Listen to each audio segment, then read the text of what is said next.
Hello friends, कैसे हैं सभी लोग। दोस्तों वेलकम बैक। फिर से क्लास स्टार्ट होती है DEd SC IDD first year की, जो कि हमारी क्लासेस बहुत ज़्यादा पीछे रह गई हैं और कोर्स बहुत ज़्यादा पीछे अभी तक हम कंप्लीट नहीं कर पा रहे हैं। तो दोस्तों अब क्लासेस आपकी कंटिन्यू चलेंगी और जो भी आपके टॉपिक्स रह गए हैं मोस्ट इम्पोर्टेंट एग्जाम के लिए, वो सभी मोस्ट इम्पोर्टेंट टॉपिक आपके कराए जाएंगे। यानी कि आपका फर्स्ट ईयर का कोर्स कंप्लीट अब जल्दी ही कराया जाएगा। ठीक है, चलिए दोस्तों स्टार्ट करते हैं। आज का क्लास रहेगा आपका DEd SC IDD first year course 2 से। कोर्स 2 में करेंगे हम यूनिट 1.3 करेंगे। टॉपिक है हमारा educational awareness for children with developmental disabilities, यानी कि विकासात्मक विकलांग बच्चों के लिए शैक्षिक अवसर। अब इसमें विकासात्मक विकलांग बच्चों के लिए शैक्षिक अवसर की बात की गई है कि कैसे हम कह सकते हैं कि ये बच्चों के लिए शैक्षिक अवसर है, क्योंकि अवेयरनेस का अर्थ होता है दोस्तों यहाँ पर पथ, मार्ग, रास्ता। ठीक है ना, एक अवसर भी हम कह सकते हैं, पथ हो गया, मार्ग हो गया, रास्ता हो गया। ठीक है, तो दोस्तों विकलांग या विकासात्मक विकलांग बच्चों के लिए क्या क्या अवसर हैं, क्या क्या रास्ता है किसके शिक्षा के। ठीक है, तो दोस्तों अगर अब तक देखा जाए वर्तमान स्थिति और अब अगर हम पूर्व की स्थिति देखें और अब वर्तमान की स्थिति देखें तो कुछ इस तरीके से है। जैसे सबसे पहले है मुख्य धारा सेवा प्रावधान, क्योंकि सबसे पहले विकलांग बच्चों का जो बच्चों के लिए कार्य किया गया था, तो उनका सबका एक उद्देश्य था कि सभी विकलांग बच्चों को मुख्य धारा से जोड़ना, मेन स्ट्रीम से जोड़ना। ठीक है, उसमें क्या क्या था दोस्तों, उसमें उनके देखभाल, उनकी अक्षमताओं को बढ़ाना। ठीक है, जो क्षमता है उनकी अक्षमता जो है उनको कम करना, उनकी क्षमताओं को बढ़ाना, अक्षमता को कम करना, उनको सक्षम बनाना, आत्मनिर्भर बनाना, उनको स्वस्थ रखना। उनकी स्वस्थ रखने के लिए क्या क्या देखभाल होनी चाहिए, क्या क्या उनके लिए कार्यक्रम होना चाहिए, क्या क्या सेवाएं होनी चाहिए, तो ये सभी चीजें थी। तो देखिए मुख्य धारा सेवा प्रावधान में क्या क्या था। ऐतिहासिक रूप से अंतर्राष्ट्रीय विकास और वैश्विक स्वास्थ्य समुदाय ने विकलांगता से जुड़ी स्वास्थ्य स्थितियों को रोकने पर ध्यान केंद्रित किया। जब ये मुख्य धारा सेवा योजना प्रावधान जब शुरू हुआ, या हम कह सकते हैं मुख्य धारा जोड़ने के लिए उनका एक उद्देश्य था कि विकलांगता से जुड़ी स्वस्थ स्थितियों, यानी कि उन जो विकलांग व्यक्ति हैं उन विकलांग व्यक्तियों से जुड़ी जितनी भी स्वास्थ्य संबंधी समस्याएं हैं, चाहे वो अक्षमताएं हैं चाहे विकलांगताएं हैं, उन स्थितियों को रोकने पर ध्यान केंद्रित किया गया। समझ रहे हैं।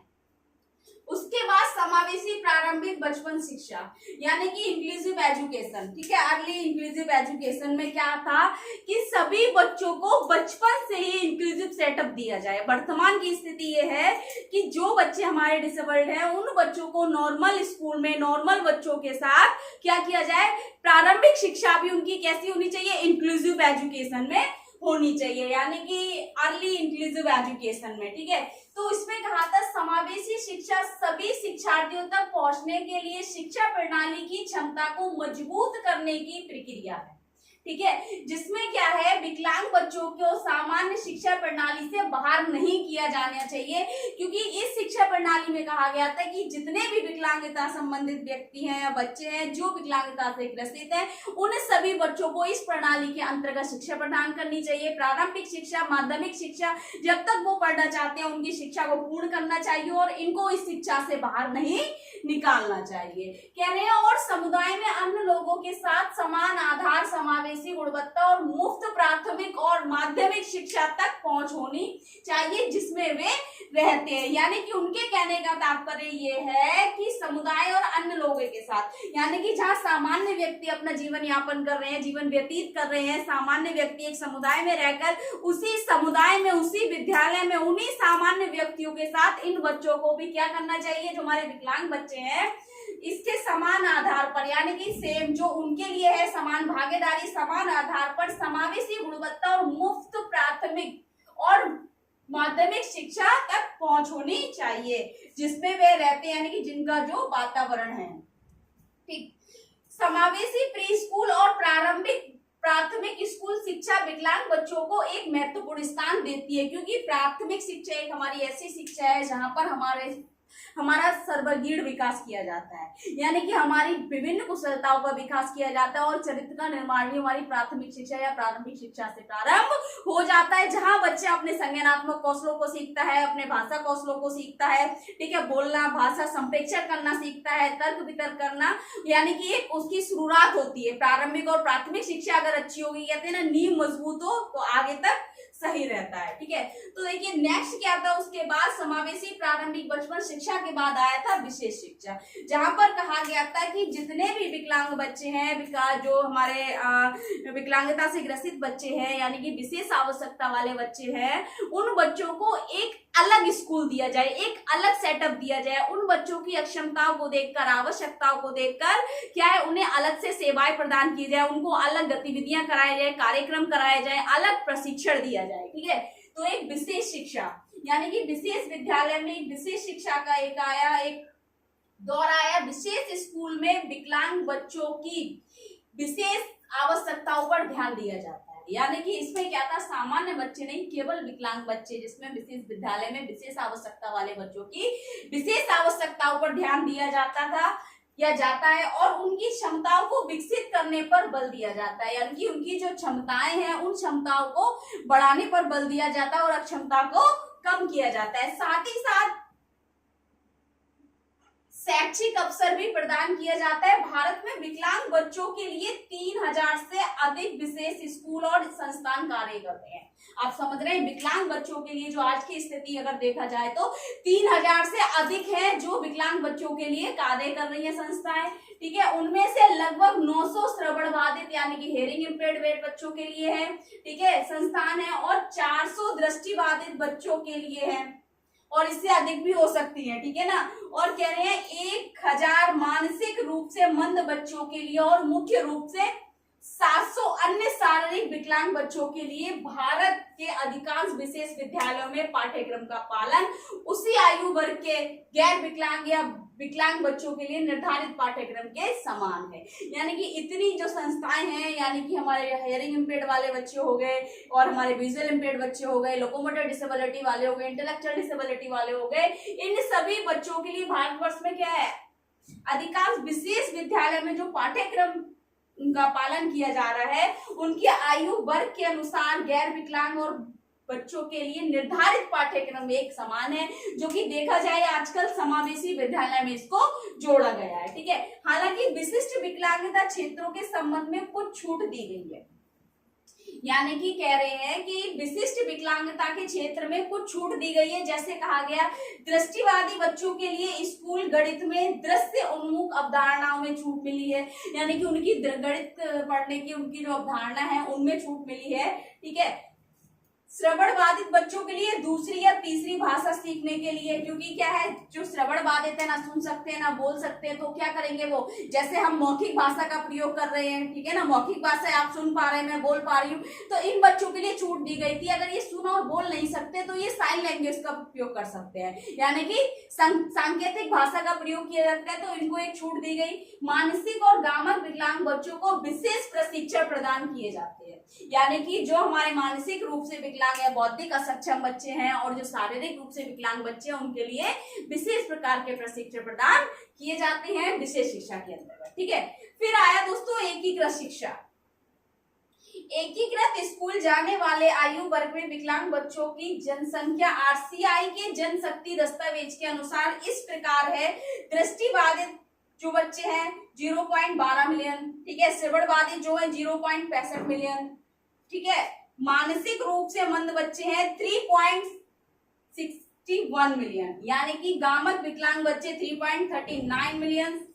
जनसंख्या बहुत अधिक होने के बावजूद विशेष स्कूल सेटिंग में इन बच्चों का कवरेज कम है, यानी कि देखा जाए एकीकृत जो शिक्षा के अंतर्गत देखा गया तो इतने सारे बच्चे थे और विशेष आवश्यकता वाले बच्चे जो हैं विशेष विद्यालय में इनका कवरेज कम देखने को मिला, इसलिए वैकल्पिक दृष्टिकोण उभर रहे हैं। यानी कि अगर हम बात करें यहाँ पर जो एकीकृत शिक्षा में क्या है, वैकल्पिक दृष्टिकोण है इसका। अगर बच्चों को सामान्य विद्यालय में नहीं रखा गया तो उसके बाद क्या होगा, एक विकल्प उनके पास आता है कि वो एकीकृत यानी इंटीग्रेटेड स्कूल में जाए, एकीकृत शिक्षा ग्रहण करे, ठीक है। क्योंकि अगर विशेष विद्यालय में नहीं रखा जा रहा है, माँ बाप रखना नहीं चाह रहे हैं, उसका उतना लेवल नहीं है, तो कहीं ना कहीं ये वैकल्पिक शिक्षा के अंतर्गत रखती है। उसके बाद आता है दोस्तों शिक्षण विधि और शिक्षण।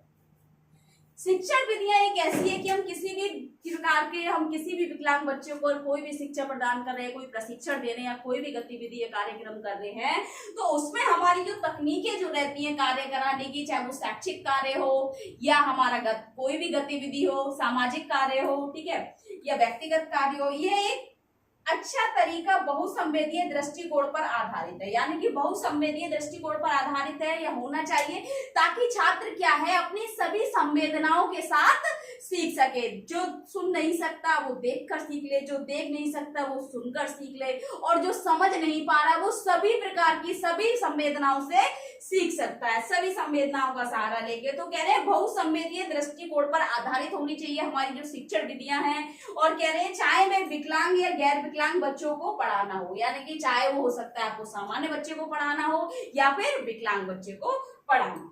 फिर आता है हमारा पाठ्यचर्या अनुकूलन। देखिए दोस्तों, इन बच्चों के लिए पाठ्यचर्या यानी कि करिकुलम अडेप्टेशन बहुत ज्यादा जरूरी है। हमारा पाठ्यक्रम अनुकूलन एक ऐसी चीज है जिसमें हम बच्चे को जिस तरीके से किसी भी, यानी कि हमारा एक मोड है पाठ्यक्रम, ठीक है, तो हम किस तरीके से अपने एक रिमोट कंट्रोल, हम कहते हैं एक गाड़ी का रिमोट होता है, ठीक है, उसको कंट्रोल किया जाता है। ऐसे एक पाठ्यक्रम है जिसके माध्यम से हम छात्र को कोई भी प्रशिक्षण दे रहे हैं, तो उसमें जो हमारी चयनित विषय वस्तु है, चयनित हमारे शिक्षण कार्यक्रम है, चयनित हमारी शिक्षण सामग्री है, चयनित हमारी शिक्षण गतिविधियां हैं, या हमारी नीतियां हैं, शैक्षिक नीतियां, या हमारी शिक्षण विधियां हैं, तो उसमें क्या होगा, हर किसी चीज में हम अनुकूलन करेंगे तो छात्र के अनुरूप हो पाएगा, छात्र की क्षमता के अनुरूप हो जाएगा, छात्र की आवश्यकता के अनुरूप हो जाएगा। तो इसलिए पाठ्यचर्या अनुकूलन महत्वपूर्ण है। विकलांग व्यक्तियों के लिए शैक्षिक अवसरों को बढ़ाने के लिए समावेशी शिक्षा सबसे व्यवहारिक विकल्पों में से एक है। इसलिए बेहतर शिक्षण वातावरण बनाने के लिए पाठ्यचर्या अनुकूलन की आवश्यकता है, ताकि क्या है, विकलांग व्यक्ति या विकलांग बच्चा जो एक सामान्य बच्चे के साथ रहकर शिक्षा ग्रहण, समान आधार पर शिक्षा ग्रहण कर सके, ठीक है। फिर कह रही है लक्षित सेवा प्रावधान, यानी कि कुछ लक्षित सेवा प्रावधान में आ जाएगा यहाँ पर, जो बच्चे घर पर बैठे हैं, जो बच्चे संस्थाओं तक नहीं जा सकते हैं, जिनके क्षेत्र में संस्थाएं नहीं है, जिन समुदाय में बच्चे बाहर नहीं आ पा रहे हैं, उनकी आर्थिक स्थिति हो सकती है, सांस्कृतिक कोई भी स्थिति, कोई समस्या हो सकती है, ठीक है। तो लक्षित प्रावधान सेवा में क्या किया गया, बच्चों की विकासात्मक दक्षताओं को बढ़ाने के लिए ECI चलाया, यानी कि अर्ली चाइल्डहुड इंटरवेंशन, ठीक है। कार्यक्रम से क्या है, बच्चों के लिए कुछ सेवाएं प्रदान की गई। इसके लिए क्या है, इनसे क्या मिला दोस्तों, माता पिता को भी बहुत ज्यादा मदद मिली इससे, और क्या है, और छात्र के भविष्य के लिए भी आगे की जो उसके लिए होना चाहिए मार्गदर्शन प्राप्त हुआ, जिससे क्या है, एक सही राह पर या सही मार्गदर्शन देते हुए किसी भी कार्यक्रम से जुड़ गया, जिससे क्या वो उन्हें बहुत सारी विभिन्न प्रकार की सेवाएं प्रदान होने लगी। उसके बाद आता है हमारा सहायक उपकरणों सहित चिकित्सा सेवाएं, यानी कि ये भी महत्वपूर्ण है शैक्षिक अवसर के लिए। तो इसमें आ जाएगा हमारा CBR, कम्युनिटी बेस्ड रिहेबिलिटेशन, जहां पर क्या है, समुदाय में जाकर एक विशेष शिक्षक एक टीम होगी, जहां पर बच्चों को प्रशिक्षण प्रदान करेंगे, अनुकूलन होगा वहां पर, यानी कि एडेप्टेशन बच्चों के अनुसार होगी, टीचिंग लर्निंग मटेरियल बच्चों के अनुसार होगा, वहां पर सहायक उपकरण होंगे आपके, असिस्टिव डिवाइस, एडेप्टिव डिवाइस, ठीक है। वहां की गतिविधियां होंगी, गतिविधियां कराई जाएंगी, यानी कि कैसी होंगी गतिविधियां, भी छात्र के अनुरूप होंगी, ठीक है।